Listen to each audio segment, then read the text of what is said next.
The next part we're going to talk about in regards to our SSP, our systematic selling process, is our 5-point follow-up strategy. I absolutely love this. This isn't rocket science. This is just a proven strategy that I've implemented time and time again for the past 5 years that's always converted to more and better leads for not only myself, but also for clients. So before we jump into the strategy, we have to understand, how did we even come up with the 5-point follow-up strategy? It's quite simple. Years ago, I read a data chart that absolutely changed my life. It was from the National Sales Administration, and it talked about the cadence and the follow-up strategy that most salespeople did. And it's actually known that 48% of salespeople never follow up a second time with a prospect.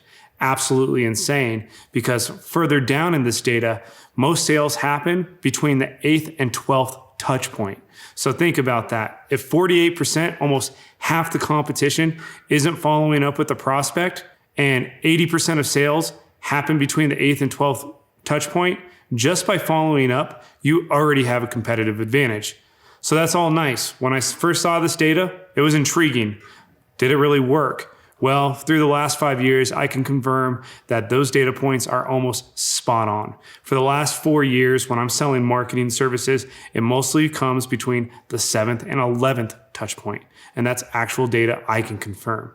So when we're looking at this, and we know that almost 50% of salespeople never make it to a second follow-up, and 80% of sales actually convert between the 8th and 12th follow-up, just by following up, you have a competitive advantage. Now let's talk about the 5-point follow-up strategy. This is pretty simple. This is where our automation really comes into play. It's email, call, personalized touch, email. That's more than 5 points. I get it. I want you at minimum touching your prospects, reaching out to your prospects at least 5 times. When I'm saying emails, those are simple icebreakers.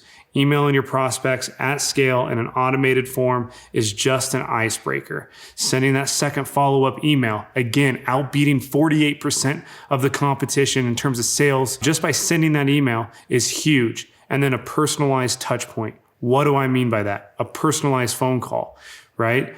I want to follow up with these prospects, not just via email, but also leaving them a voicemail, picking up the phone and saying, hey, Bob, I've sent you 2 emails now. I want to see if it makes sense for us to have a conversation about these marketing services that I think can really benefit your business. Just another layer of touch points like that can go so far. And right now, you're going to have a good pulse on if your prospect's engaged, if you're getting closer to the yes or no, or if they're sitting stagnant or even qualified. So this allows us to kind of see the ebbs and flows of what our prospects are actually doing. That third, fourth piece that I want you to add in, the personalized touch, this is really custom to your approach. I want you to add some of your own flavor on that, right?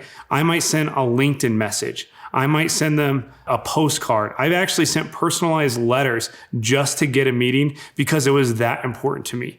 And when you stand out from the crowd in that sense, it's automatic that you're going to get some sort of an engagement. Again, getting to a yes or a no. That's the whole point of this follow-up strategy. I want to get to a yes and sell the meeting, or I want to get to a no and know that they're off my prospecting list. I don't want to waste their time, and I definitely don't want to waste mine. Then the last piece is just doing our due diligence, making sure we're staying consistent and strong and running through the finish line with our follow-up, whether that's via email, via phone call, or both. I would prefer both. Again, we know that 80% of sales are converted. Yes, converted, turning to actual money between the 8th and the 12th follow-up. So this is where we win the race. This is the last leg of the race that we actually have to get to the finish line. And selling marketing services, I'm going to be upfront with you guys. You're not going to sell your marketing service via 8 different emails to a cold prospect. You're going to sell that meeting, and then that entire process starts to unfold as it does. But right now, we're focused on the 5-point follow-up process. It's getting in front of them in an automated sense and a mass email. We want to get in front of these people at mass scale. We want to do it again, send our follow-up, outbeat 48% of our sales competition. Then that third and fourth touch points, we want to add our personalized touch. We want to give them a phone call, introduce ourselves, let them hear our voice.